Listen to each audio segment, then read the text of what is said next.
At ngayon mga giliw naming tagapakinig, narito si Lola Sela sa kanyang pang-apat na kabanata ng kanyang kwento na pinamagatang Alamat ng Taong Ahas, dito sa ating dulang Mga Kwento ni Lola Sela.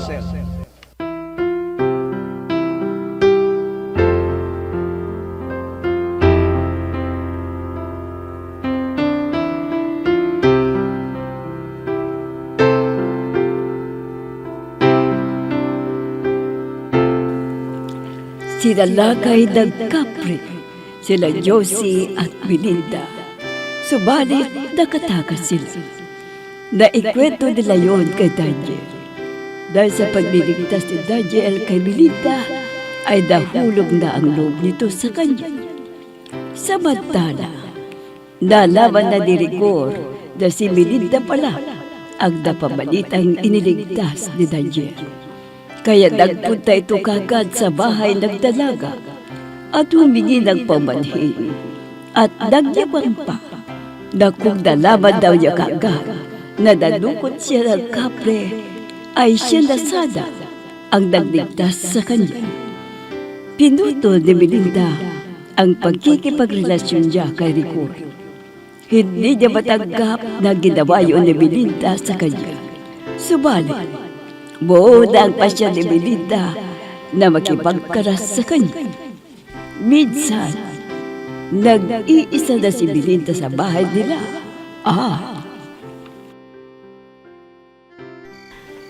Nakaalis na si Josie. Nag-iisa na ako dito sa bahay. Makatulog na nga. Papasok na ako sa kwarto. Ay, antog na talaga ako eh. Parang may tao sa labas. Nagbalik yata si Josie. Baga natakot dahil madilim sa dadaanan niya. At dito na siya makikitulog. Josie! Ikaw ba yan? Josie? Ha? Ay! Nahihilo ako.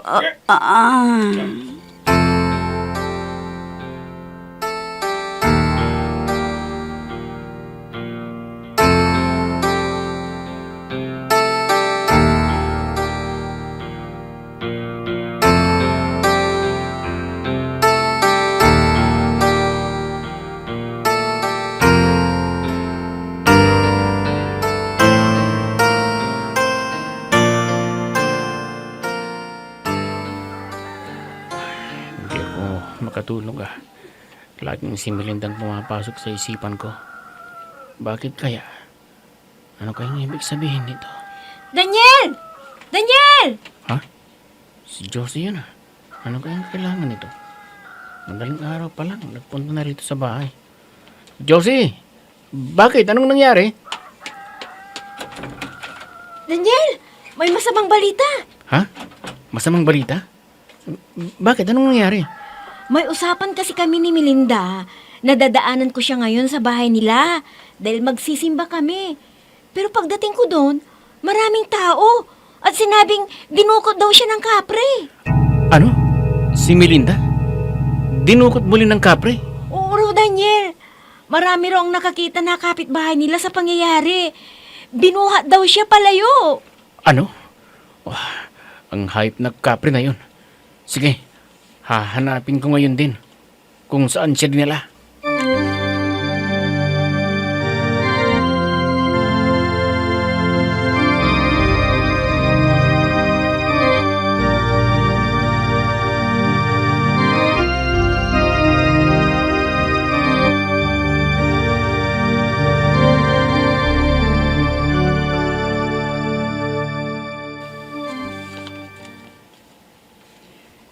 Iha, narinig mo na ba yung ibinalita sa radyo o kaya sa social media?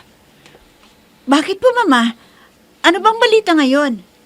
Ay naku, Iha, may dinukot na naman pala ang kapre. At alam mo ba kung sino na naman ang dinukot? Ha? Sino na naman ang dinukot ng kapre, Mama? Yung nadukot na dati, si Melinda. Diba kasintahan ng Kuya Rigor mo yan? Opo, Mama. Nako, tignan ko nga sa account ko sa social media. Oh, hayan. Tignan mo. Basahin mo. Larawan nga ito ni Melinda. Ano bang nangyari? Ha? Oo nga. Siya nga ito, Mama. At ayon sa post, kagabi raw siya dinukot ng kapre. Naku. Ano yung tinitingnan nyo sa social media? Anong balita? Hayan, Kuya. Nasa social media na naman si Melinda. Dinukot na naman daw siya ng kapre. Ha? Ang kasintahan ko? Dinukot ng kapre. Hanapin ko siya. Ililigtas ko siya. Babawiin ko siya sa kamay ng kapre na yon. Ha? Kaya mong gawin ang ginawa ni Daniel, Kuya? Ano akala mo sa akin? Duwag? Mama, alis na ako. Hanapin ko ang kapre na dumukot kay Melinda. Ano? Nagpapakamatay ka ba? Kaya mo bang labanan ang kapangyarihan ng kapre? Hindi uubra ang kapangyarihan ng kapre sa akin, Mama. Magtutuos kami. Sige, Mama. Alis na ako. Hanapin ko ang kapre yon.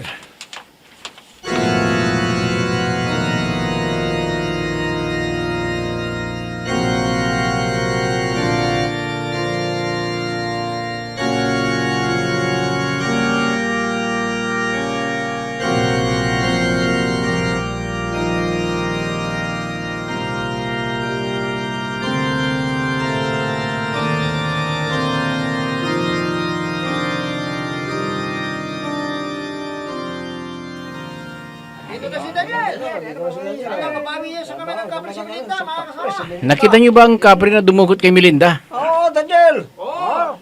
Kitang-kita namin. Binuwat siya na walang malay. Hindi namin siya nagawang awatin dahil baka gawan kami na masama ng kapring yon. Sige, Naman ang kapre, makapangyarihan. hintayin niyo na lang ako. Hahanapin ko ang kapre na yun. Hahanapin ko siya. Salamat na nyo na. Sana mailigtas mo siya ulit. Oo, gagawin ko ang lahat ng aking makakaya para mailigtas ko na naman si Melinda sa kamay ng kapre.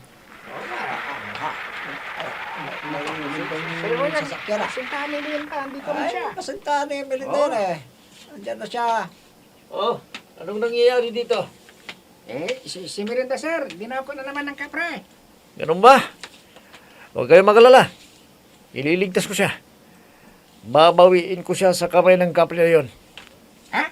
Kaya mo rin labanan ng kapangyarihan ng kapre na tulad ni Daniel? Bakit? Daniel lang ba ang kayang iligtas si Melinda? Kahit ako, kaya ko. Sige. Iiwanan ko na kayo dito. At uumpisan ko ng hanapin ang kapre na dumukot kay Melinda. Sana mabawi pa siya.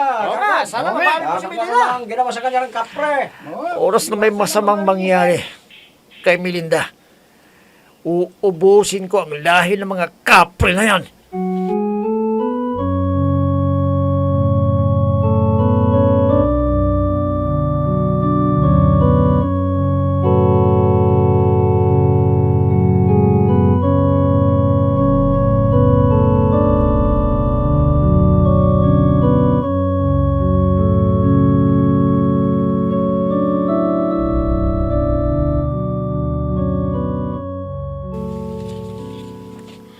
Adoy, narinig mo na ba ang balita tungkol sa pagdukot na naman ng kapre kay Melinda? Oo. At dalawa na silang maghahanap sa kapre na yon. Oo.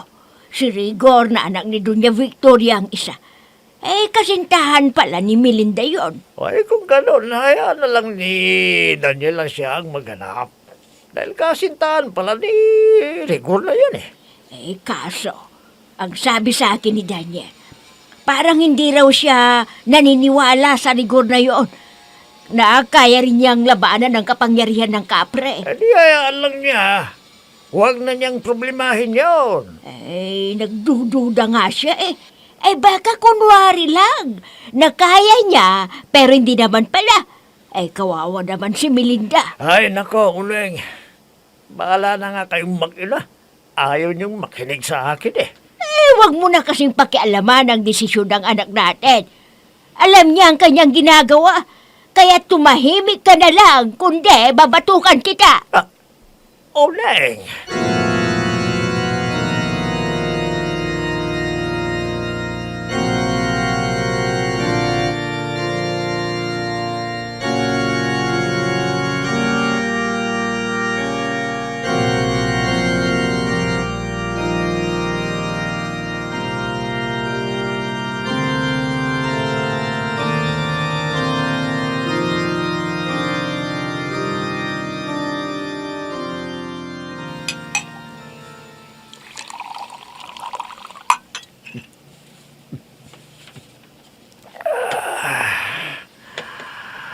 Mamaya, ipapadukot ko sa tauhan ko ang Daniel Leon para hindi na makaporma kay Melinda. Oh, kuya. Akala ko ba hinahanap mo rin si Melinda? Nandito ka lang pala sa sala natin at umiinom ng alak. Huwag kang magalala, Emma. Kahit na nakaupo ako rito, gumagalaw ang mga tauhan ko. Ha? Bakit? Ang mga tauhan mo ba'y hindi takot sa kapre? Nako, hindi. Mga matatapang sila, nakatulad ko. Sa palagay mo, kuya, maililigtas mo ba si Melinda sa kamay ng kapre? Ano mo namang klaseng tanong yan, Emma? Bay, oo naman. Nagkakala mo sa akin, ha? Lampa. Baka naman hanggang salita ka lang at nagpapanggap ka lang na matapang. Anong nagpapanggap na sinasabi mo? Hindi. Totoong sinasabi ko. Siguraduhin mo lang na kaya mo, kuya. Dahil nakakahiya ka. Ibinalita ka na sa pahayagan. Mayroon pang nag-post sa social media eh. Sinabing may isa pang matapang na katulad daw ni Daniel. At ikaw yun ang sinasabi nila, kuya. Baka mapapahiya ka lang. Mas matapang ako kaysa sa Daniel na yun, Emma.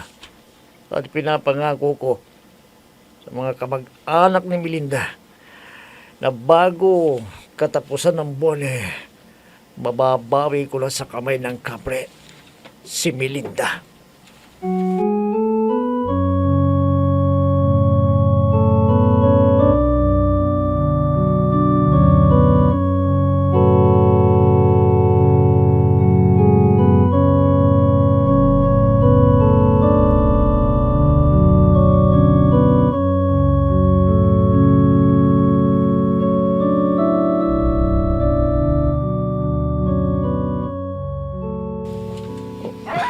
Dito muna ako magmamanman.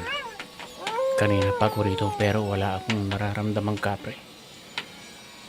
Palagay ko wala rito si Melinda. At wala rin kapre dito.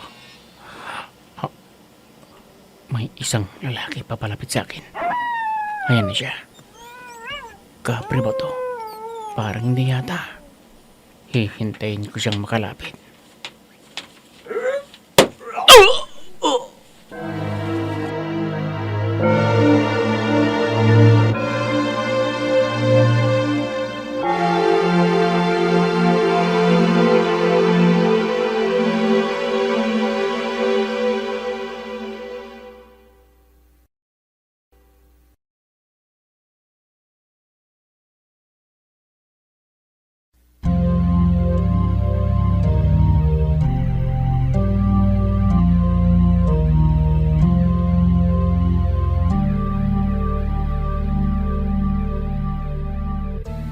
Eh, Diyos ko, bakit kaya hindi pa nakakabalik si Daniel?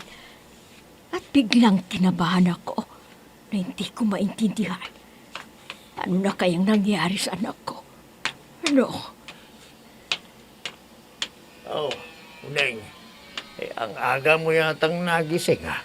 Hindi na ako nakatulog, Adoy. Parang kinakabahan ako na hindi ko maintindihan. Baka naman napailalim ka na sa kapangyarihan ng kapre. Ano? Ay, tarantado! Kinakabahan nga ako eh. Tinatakot mo pa. Tinaga kita dyan ng itake, nakita mo. Ano na naman bang kasalanan ko? Bakit mo ako tatagain? Mabuti pa. Magpakulo ka ng tubig at nang makapagkape na tayo. may mainit pa ng tubig sa termosa. Na lang yung gamitin mo dahil hindi ako magkakape. Ikaw lang. Ano? Hindi ka magkakape? Bakit? Ayaw mo nang magkape? Nahihiya akong magkape dahil inutil nga ako Nako, tinadyakan kita dyan nakita mo. Kunwari ka pa? Makapal naman ang mukha mo. Sige na, magkape ka na rin.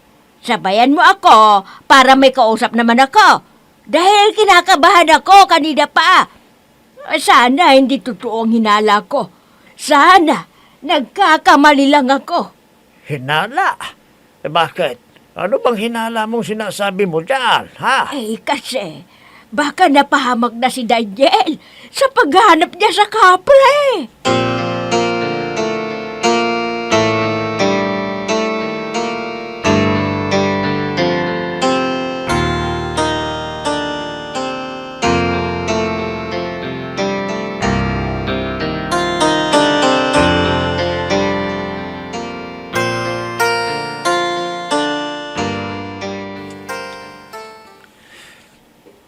Saan ako naroon?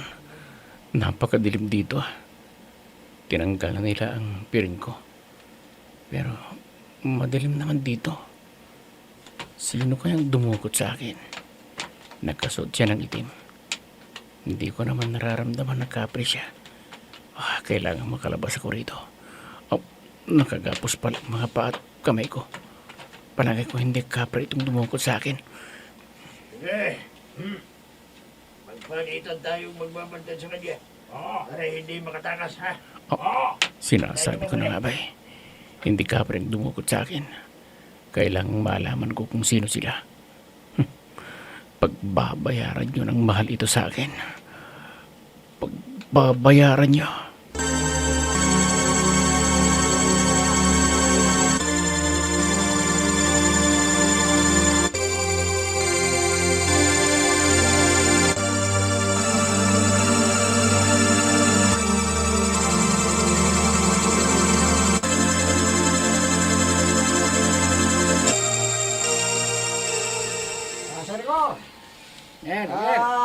Ano bang balita kay Melinda? Hawak siya ng kapre. Ah, At sabi sa akin kailangan daw na may kapalit siya bago siya pakawalan. ano? Anong hiniling ng kapalit, Rigor? Ayon sa kanilang pinuno, kailangan daw na ako ang kapalit. Ano? Ikaw? Paano yan? Anong gagawin mo? Alam niyo, dahil na mahal ko si Melinda, umayag na ako. Kaya handa ko na lang ang aking sarili para mailigtas ko siya. Kawawa ka naman. Kawawa ka Ikaw pala ang kapalit ni Melinda. Huwag niyo na akong alalahanin. Ang mahalaga sa akin mailigtas ko ang pinakamamahal kong babae. Si Melinda. Rigor, kumusta na ang paghahanap mo kay Melinda? Mabigat ang kapalit na hinihiling ng kapre para mailigtas sa kapahamakan si Melinda. Bakit? Ano bang kapalit na hinihiling niya? Ayon sa kanya, ako mismo raw ang kapalit. Ano? Ikaw mismo? Pero paano ka na? Sana magtagumpay din si Daniel. Nako, huwag yun ang asahan ng Daniel na yon. Dahil sigurado na huli na siya ng kapre. Ano? Nahuli na siya. Naku, Diyos ko, huwag naman sana. Matapang ang kapre. Walang kinatatakutan. At gumanti sila sa kanya. Dahil minsan, nasaktan niya sila. Kaya sa palagay ko, hindi na makakaligtas yun. Kung hindi sana siya mayabang, hindi siya mapapahamak. Kaya ako na lang ang pag-asa para mailigtas si Melinda. Ako lang.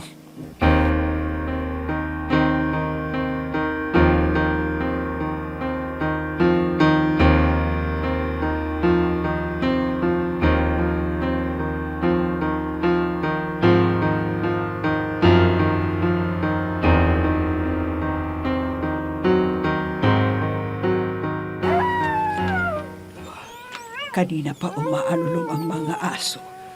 Bakit kaya? Makabagon nga at sisilip ako sa bintana. Lalabas ako dito sa silid. Titignan ko si Emma kung nakatulog na siya. Ay nako, ang ingay-ingay ng mga asong yan. Nakakatindig balahibo pa ang alulong nila. May nakikita kong parang malaking lalaki. At, Kapre! Diyos ko! Inak ba yan si Emma? Emma, iha! Emma! Wag! Wag! Wag kang sumama sa kapre yan! Wag! Emma!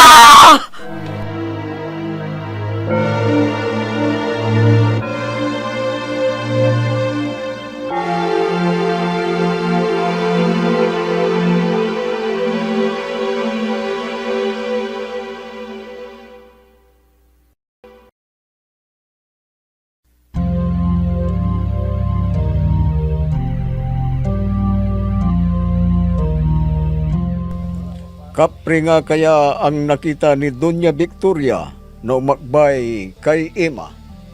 Magiliw naming tagapakinig, abangan ang susunod na kabanata ng ating kwento na pinamagatang Alamat ng Taong Ahas, dito sa ating dulang Mga Kwento ni Lola Sela.